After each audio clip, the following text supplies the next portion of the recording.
So I'm here at Whole Foods. What I'm doing is, after watching the Food Fight documentary, I wanted to do a comparison between two different food stores. So I wanted to do Whole Foods and most likely Kroger or Giant Eagle. What I wanted to do is see how many different food products they had, either organic, natural, antibiotic-free, all these quote-unquote healthier products compared to the conventional products that they carry in their stores, and just kind of see how they market them, the prices of these products, and then I want to compare that not only to what's in their own store as to the other store that I'm going to be visiting. So the first one we are at is Whole Foods. So let's get started. So this first aisle is like a pasta, oil and vinegar, salad dressing, so on and so forth. Looks like we have an organic Mediterranean blend, extra virgin olive oil. We have some organic, all natural pasta noodles. And it kind of just goes down the entire aisle. So we even have like organic tomato basil pasta sauce. There's almost for every product you have a counterpart, it being organic, all natural, antibiotic free, GMO free. We even have organic balsamic vinegar salad dressing. Now, when we get to the other side of Whole Foods, I think the coolest part about them is the fact that they have so many fresh food options available for you to eat right here, right now. So this is it's like an olive bar. Then as you get up your head, it's gonna have like kind of like a salad bar or a pasta bar. So gotta get past all the wine first. So over here, we've got a lot of fresh cooked food. So this is gonna be more of your traditional like dinner style food. We have some Cajun cod, some green beans.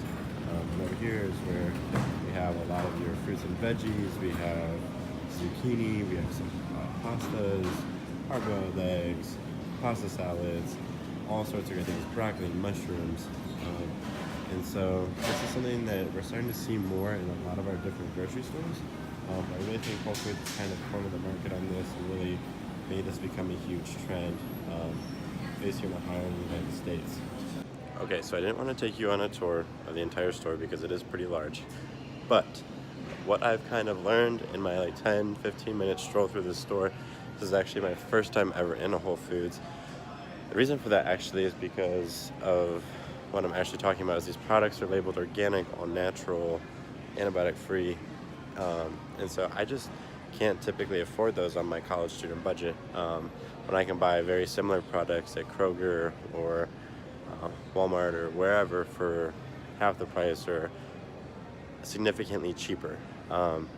So taking my walk around, I've noticed that one, a lot of the prices are a lot higher than what I'm used to seeing, and two, within the store itself, there's about fresh food like fruits, vegetables, meats, all sorts of different things like wrapping around the entire store, as well as there being about a fourth of the store dedicated to just fresh fruit, and vegetables, I guess, as well.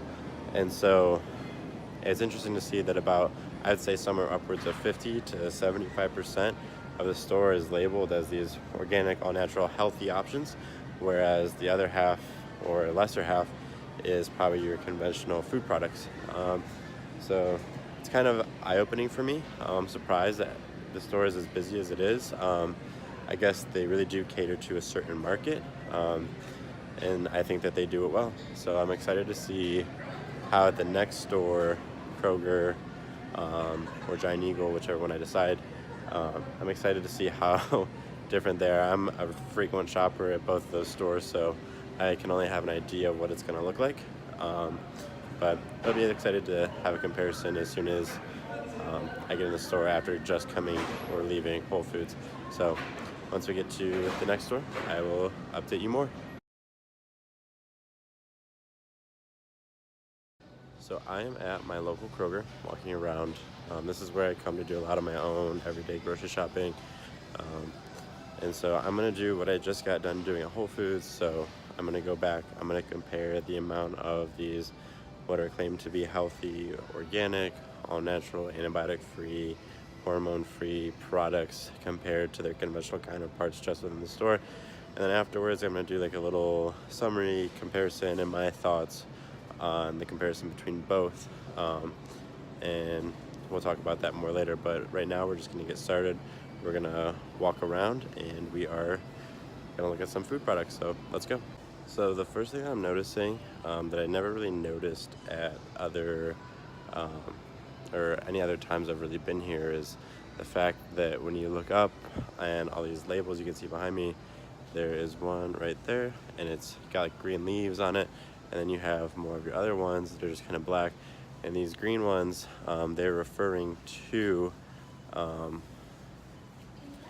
what would be labeled Live Naturally, claiming to be all natural, antibiotic free products. And so I've never really noticed that before, but the thing I have noticed while walking around a little bit is that there's really not that many of them. So compared to how many regular or conventional product signs there are, there seems to be significantly less amounts of it. The other thing that I noticed I'm heading my way back towards is I don't want to get too close because it gets kind of loud, so if you start to lose me, I apologize a little bit. But as we start looking at these food product counters, we can see that, yeah, we have some all natural. It says, if you even get a little close up on this, it says minimally processed, no artificial ingredients or added preservatives. But if we look on the way down, there's just really small sections. So right here we have the Simple Truth brand, and then instantly it goes back to your conventional food products. So it's really cool to see. I apologize if that was a little hard to hear because these headphones kind of pick up almost all noise. I apologize, I did get a little interrupted there. I did realize that it's really awkward to walk around and record yourself in a grocery store, but I am doing it for the sake of education. But what I wanted to bring up next was the fact that if we get to this counter, this is a lot of your chickens, your pork. If you look at it, there's just this little section right here, and then all of a sudden it's gone. So it's really not that big, but they do have a section for it, whereas back in Whole Foods, almost their entire meat counter, or like their already packaged meat products, at least half or more were these natural, organic, healthy options. So that was really interesting to see. Okay, so my final comparison between these two stores is that I think it's pretty cool that both stores are relatively successful, but in their own different ways. So Kroger kind of has these more readily available options, these cheaper options for your everyday average consumer, while also having these smaller parts of their store marketed towards those people that want those healthier options, the organic, the all-natural, the antibiotic-free, the hormone-free, whatever you have it. And then you have a store like Whole Foods, who is relatively successful while really only catering to one market, which is that consumer market that wants those products. And as we know, those products, they're people that buy from those stores, those Whole Foods, those quote-unquote healthier stores, are those people that might have a higher income, because we know that those products do cost more than your conventional products. So I think this was kind of an eye-opening experience, especially since, like I said earlier, I don't go to Whole Foods or places like that often, and just kind of seeing the comparison between prices. One of the things I noticed, one of my favorite things to eat is peanut butter, and the fact that a jar of peanut butter here at Kroger costed $6.99 for one of the bigger jars, and that same size jar at Whole Foods was actually $2 more expensive, and that was just the conventional brand. The organic brand at Whole Foods was even more expensive. So it's just something like that I never really thought of, but it was really cool to learn. I think taking this back to the food fight in the movie, it's interesting to see where we've come from the start of kind of like your local farmers markets and getting that fresh produce to now putting that into these giant retailers, and seeing how that food is being distributed now. I know a long time ago there wasn't really a push for the organic, for the all natural, for these niche marketing food groups, and now those are on the rise. People are becoming more aware of where their food is coming from, what they're eating, what they're putting into their bodies, and what's being put into the bodies of those animals before they're sent to the store, and what's being put into those fruits and vegetables before they're sent to the store. So I really think it's interesting to see how we as a society have developed into these different categories just between our own grocery stores. I only did two, like I said, Kroger and Whole Foods, but I think it'd be even cooler just to go on and even see if I did a Walmart, a Target, Trader Joe's, all these different places.